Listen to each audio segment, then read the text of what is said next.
Bismillahirrahmanirrahim. Assalamualaikum warahmatullahi wabarakatuh. Alhamdulillahi hamdan katsiran tayyiban mubarakan fihi kama yuhibbu rabbuna wa yarda. Wa ashhadu an la ilaha illallah wahdahu la syarika lah. Wa ashhadu anna Muhammadan abduhu wa rasuluhu la nabiyya ba'dah. Allahumma salli wa sallim wa barik ala nabiyyina Muhammad wa ala alihi wa sahbihi ajma'in. Amma ba'du, ma'asyaral muslimin, ma'asyaral muslimat, saudaraku, saudariku, ikhwan dan akhwat yang semoga senantiasa dirahmati dan diberkahi oleh Allah Jalla wa Ala. Bersyukur kita kepada Allah, kemudian semoga salawat dan salam tercurah limpahkan kepada Nabi kita Muhammad sallallahu alaihi wa ala alihi wa sahbihi wasallam.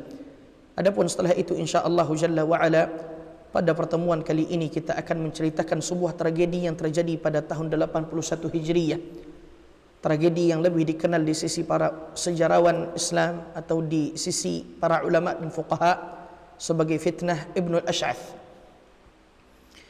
Tragedi ini, ma'asyiral muslimin azani Allah wa iyyakum, menyebabkan hampir runtuh dinasti Umayyah karena adanya pemberontakan daripada Ibnul Ash'ath terhadap yang pertama Al-Hajjaj ibn Yusuf, seorang pemimpin yang zalim, kemudian berujung pada pemberontakan dan keluar daripada ketaatan Amirul Mukminin Abdul Malik ibn Marwan rahimahumullahu ta'ala anhum ajma'in.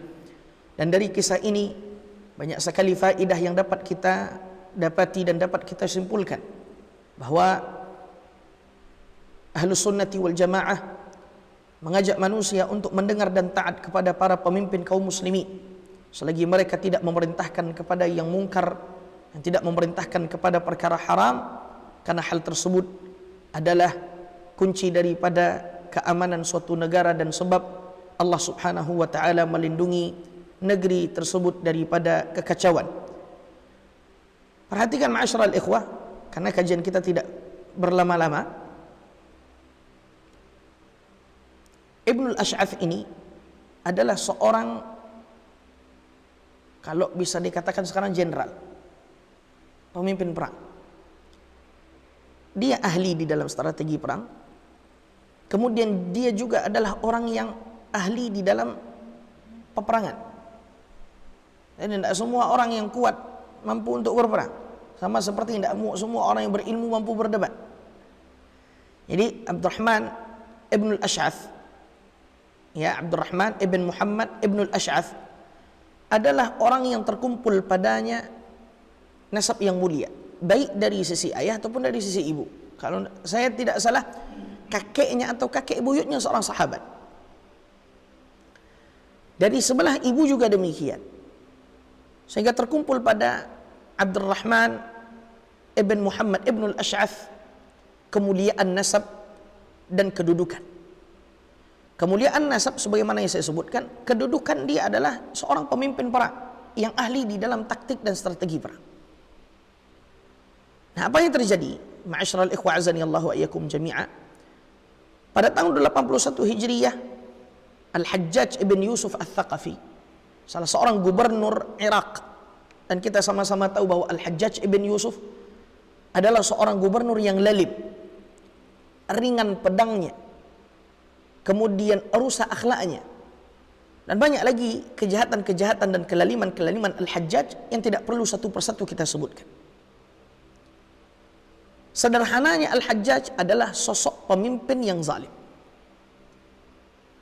Ringkasnya, Al-Hajjaj adalah seorang pemimpin yang zalim, suka mengakhirkan salat, ia terkadang menghalalkan apa yang diharamkan oleh Allah Azza wa Jalla, tidak segan-segan untuk memenggal kepala siapa saja yang dianggap bersalah oleh dia atau dianggap menentangnya, padahal sebenarnya itu tidak boleh.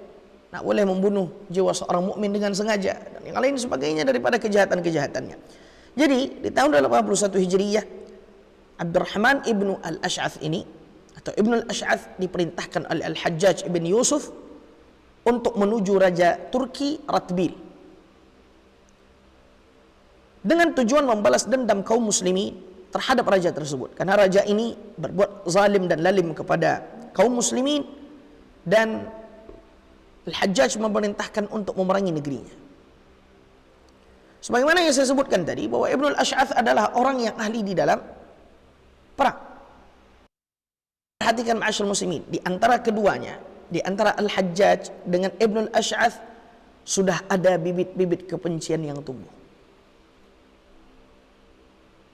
Ada bibit kebencian. Al-Hajjaj benci kepada Ibnul Ash'ath, Ibnul Ash'ath pun menyimpan benci kepada Hajjaj.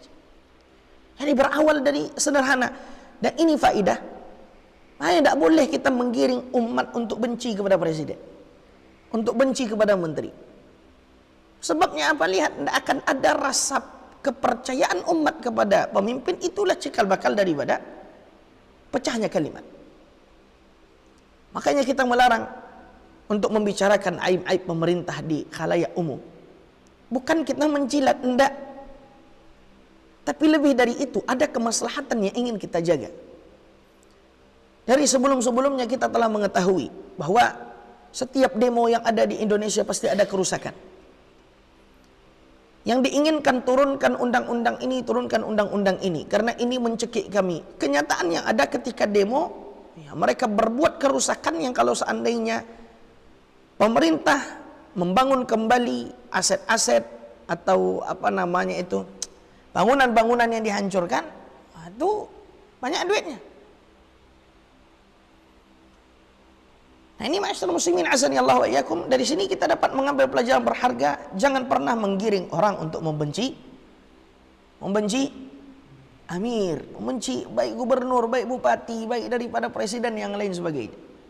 Hajuz. Ini sebab yang dapat menimbulkan kekacauan. Yang kedua daripada prinsip akidah Ahlussunnah wal Jamaah. Berawal dari sini. Jadi Al-Hajjaj tidak suka kepada Ibnul Ash'ath, Ibnul Ash'ath juga tidak suka kepada Al-Hajjaj. Cuman di awal Ibnul Ash'ath ini masih mendengar, masih taat.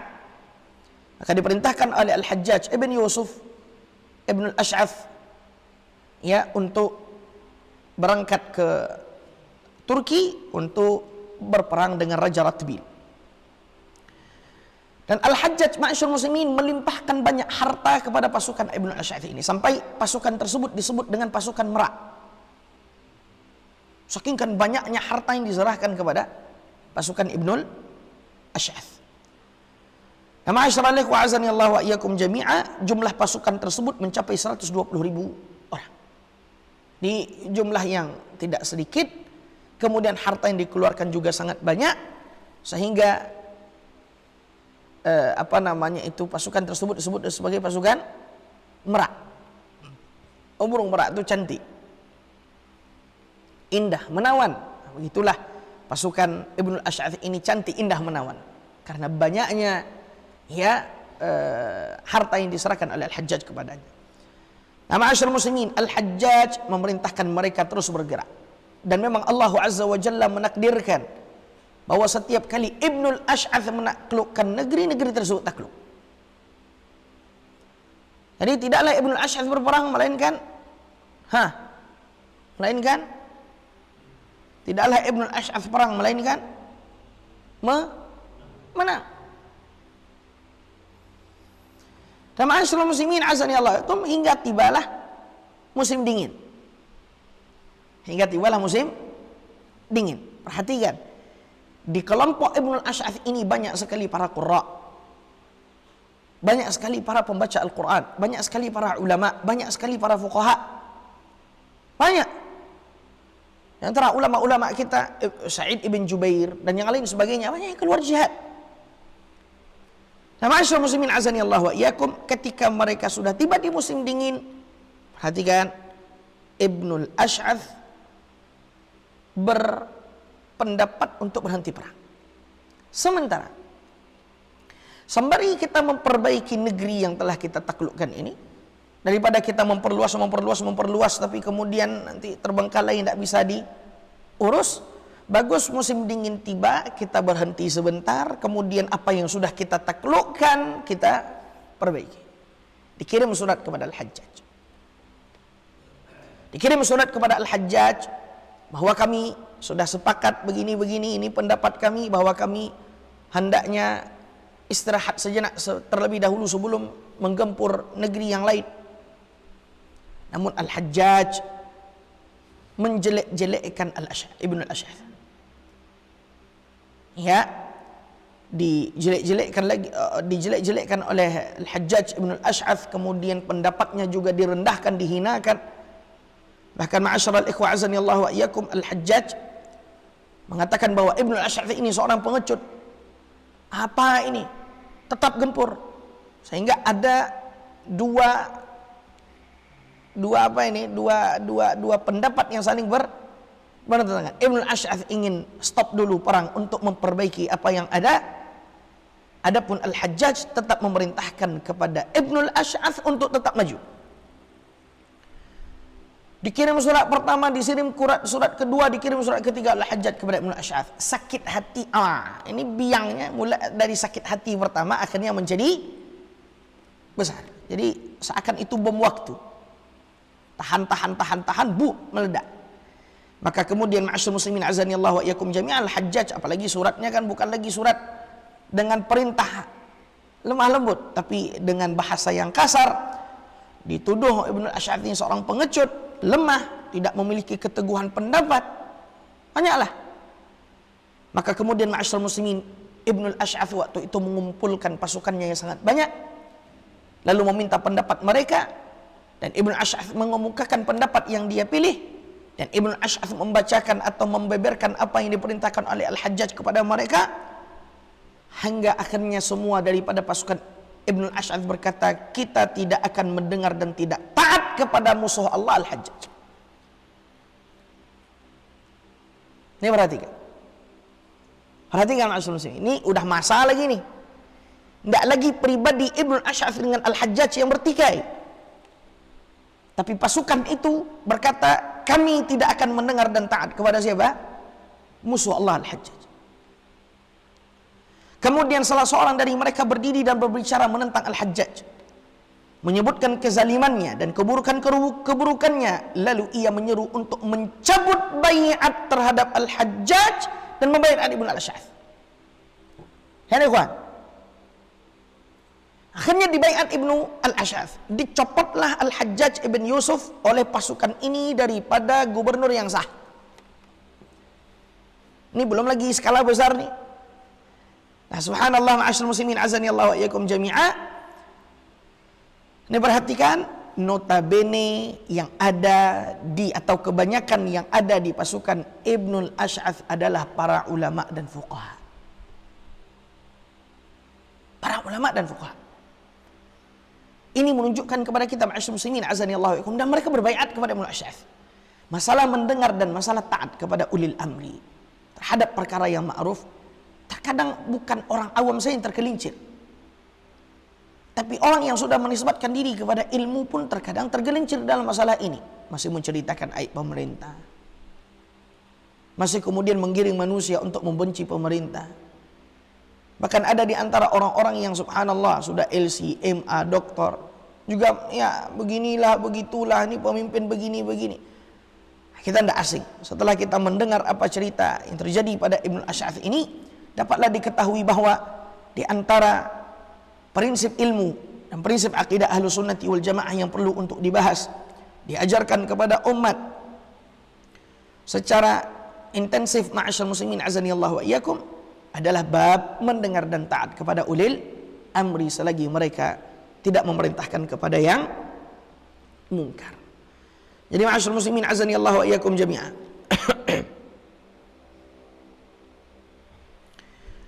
Jadi udah dicopotlah Al-Hajjaj ini, dibaiatlah Ibn Al-Ash'ath bahwa dia adalah pemimpin Irak. Di tengah perjalanan ma'asyiral ikhwah azanillahu wa iyyakum, salah seorang daripada mereka dari pasukan itu berkata, kita tidak mencabut baiat Al-Hajjaj kecuali kita telah mencabut baiat kepada Abdul Malik bin Marwan. Al-Hajjaj itu jabatannya gubernur, Abdul Malik bin Marwan jabatannya Amirul Mukminin. Ini pemimpin uzmanya, pemimpin besarnya. Kalau sekarang itu presiden.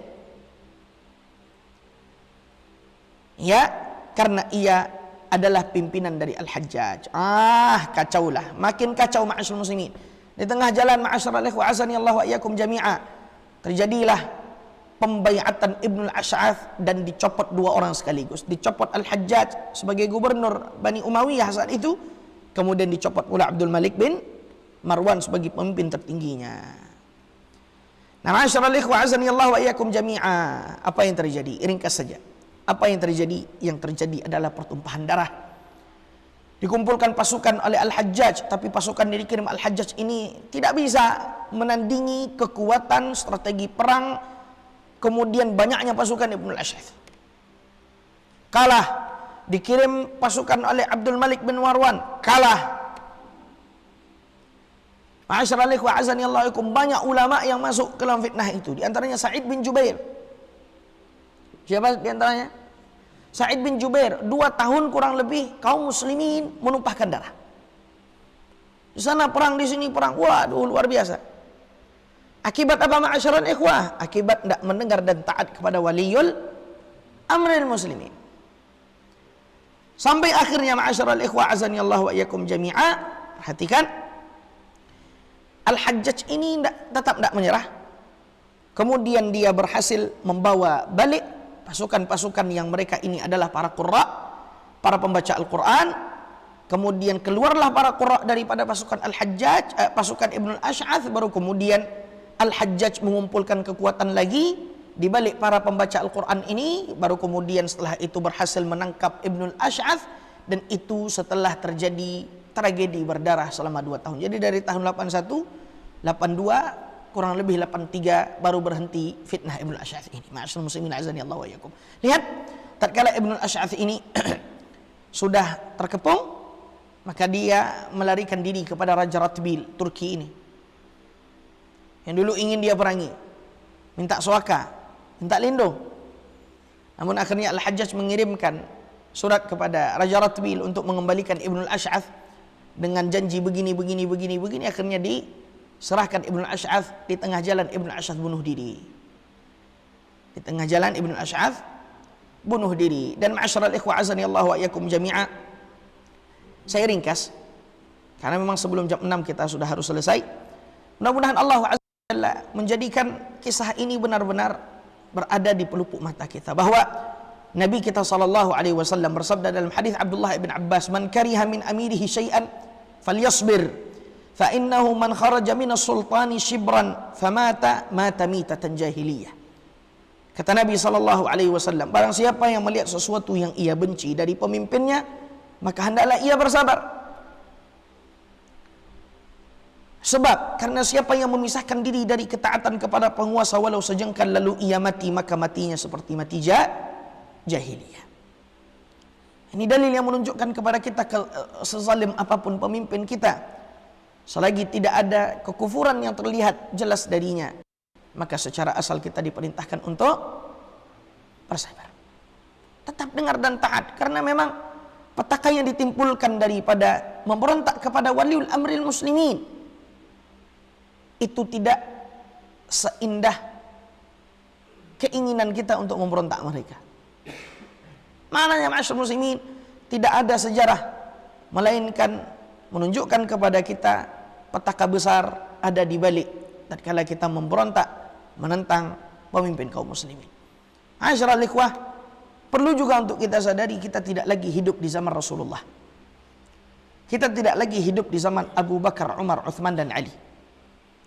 Tapi kita hidup di zaman kerajaan yang kata Rasulullah SAW akan ada kerajaan-kerajaan yang kemudian ya mereka merubah sunnahku. Jadi siapa yang memahami hadis-hadis seperti ini, dia tahu bahwa ini skenario Allah nanti di akhir zaman akan kembali lagi dipimpin oleh Al-Mizan, Imam Al-Mahdi. Jadi Nabi itu, ma'asyiral muslimin, coba dibaca dari awal, paham kita. Bahwa tatkala Nabi SAW menjelaskan al-khilafatu ala nahjin nubuwah, kepemimpinan yang berada di atas manhaj kenabian itu sekian tahun, 30 tahun kalau tidak salah saya, sekian puluh tahun. Setelah itu kerajaan-kerajaan, setelah itu akan ada pemimpin. Baru jelaskan sama Nabi SAW. Baru kemudian nanti balik lagi. Jadi seakan ini skenario Allah Azza wa Jalla sebelum datangnya Al-Mahdi. Makanya sebaik-baik petunjuk Nabi SAW. Kata Nabi alaihi salatu wasallam di dalam hadis lain, innakum satarawna ba'di atharatan wa umuran tunkirunaha. Kalian itu, kata Rasulullah sallallahu alaihi wasallam, kata Abdullah bin Mas'ud, perhatikan.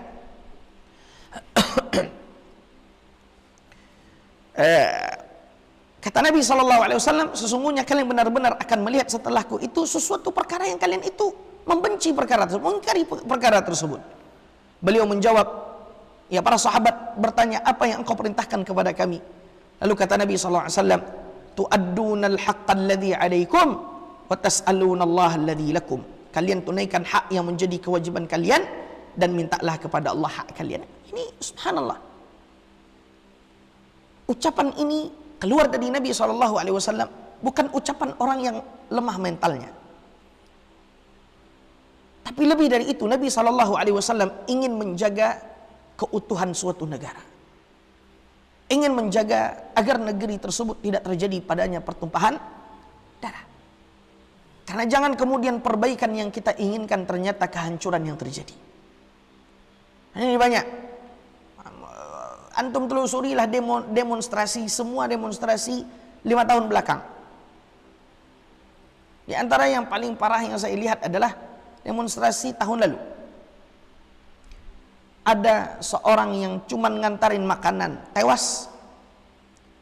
Ada 2 orang yang jasadnya baru tahun ini dapat terbakar, udah habis. Gedung-gedung dibakar, halte-halte dihancurkan. Padahal yang mereka minta uang, tapi mereka sendiri yang menghambur-hamburkan uang. Boleh demo sebenarnya, Pak? Kalau minta izin sama polisi. Boleh. Wah, bahaya nih. Nah, ma'asyiral muslimin azani Allah wa iyyakum jami'a. Walaupun boleh, kita tidak pernah dan tidak akan pernah untuk menempuh jalan itu. Karena itu terjadi dahulu pada khilafah-khilafah sebelum kita. Dan tidak ada menimbulkan kebaikan sama sekali. Semuanya fitnah Ibnu Asy'ath ini mau saya jabarkan secara lengkap, cuman itu ringkasnya saja sampai di sini kajian kita. Mudah-mudahan Allah Subhanahu wa taala memberikan kepada kita kesabaran untuk menghadapi para umara dan pemimpin-pemimpin kita. Dan yang paling penting dari itu, ma'asyiral muslimin, doakan kebaikan untuk para umara. Doakan kebaikan untuk para pemimpin. Doakan agar mereka dijaga oleh Allah Azza wa Jalla dari lingkungan yang buruk. Terkadang pemimpin-pemimpin kita tuh baik, cuman hembusan sampingnya. Nah, ini yang jadi masalah. Ya, ini yang jadi masalah. Atau partai yang menyokongnya, ini yang jadi masalah. Maka kita mohon kepada Allah kebaikan untuk pemimpin dan kebaikan kawan-kawan yang ada di sekelilingnya. Mudah-mudahan Pak Presiden kita beserta seluruh jajarannya dijaga oleh Allah dari segala macam keburukan. Di waktu yang mustajab ini kita memohon kepada Allah agar memperbaiki keadaan negara kita. Menjadikan para umara, orang-orang yang memegang tampuk kepemimpinan di negeri ini, semuanya taat kepada Allah Subhanahu wa taala. Kemudian kita pun demikian, mudah-mudahan kita menjadi orang yang taat kepada Allah. Karena terkadang suatu negeri diangkat oleh Allah pemimpin zalim padanya karena kezaliman rakyat itu sendiri.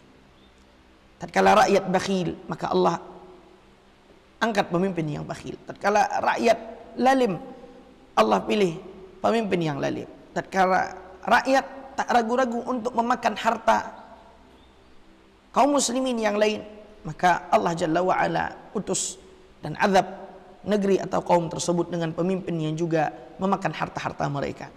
Maka perubahan itu mulai daripada diri kita.